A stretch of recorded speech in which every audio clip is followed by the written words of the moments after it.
പുതിയ വീഡിയോയിലേക്ക് സ്വാഗതം. പ്ലേ സ്റ്റോർ ആപ്ലിക്കേഷൻ ജിമെയിലുമായി വെരിഫൈ ചെയ്യാം. പ്ലേ സ്റ്റോർ ഓപ്പൺ ചെയ്യുക.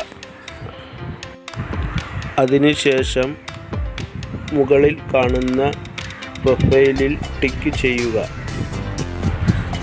ഇവിടെ സെറ്റിംഗ്സ് എന്ന് കാണാം. ഇവിടെ ടിക്ക് ചെയ്യുക. ഇവിടെ അക്കൗണ്ട് എന്ന് കാണുന്നിടത്ത് ടിക്ക് ചെയ്യുക. അതിനുശേഷം ഇതുപോലെ ഒരു പെൻഷൻ വന്നതായി കാണാം.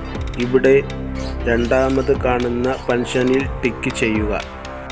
അതിനുശേഷം ഇതുപോലെ ഒരു പെൻഷൻ ഇവിടെ വന്നതായി കാണാം. ഇവിടെ ഈ ഒരു ബട്ടൺ ഓൺ ചെയ്ത് കൊടുക്കുക. അതിനുശേഷം ജിമെയിലിൽ ടിക്ക് ചെയ്യുക. അതിനുശേഷം ഒരു സേവ് ബട്ടൺ വന്നതായി കാണാം. ഈ സേവ് ബട്ടണിൽ ടിക്ക് ചെയ്യുക. ഇപ്പോൾ ഒരു നോട്ടിഫിക്കേഷൻ പോകുന്നതാണ്. നമ്മളുടെ പ്ലേ സ്റ്റോർ ആപ്ലിക്കേഷൻ സുരക്ഷിതമായി കഴിഞ്ഞു. പ്ലേ സ്റ്റോറിൽ അപകട സൂചന വന്നാൽ നോട്ടിഫിക്കേഷൻ വരുന്നതാണ്. വീഡിയോ ഉപകാരപ്പെട്ടെങ്കിൽ സബ്സ്ക്രൈബ് ചെയ്യുക.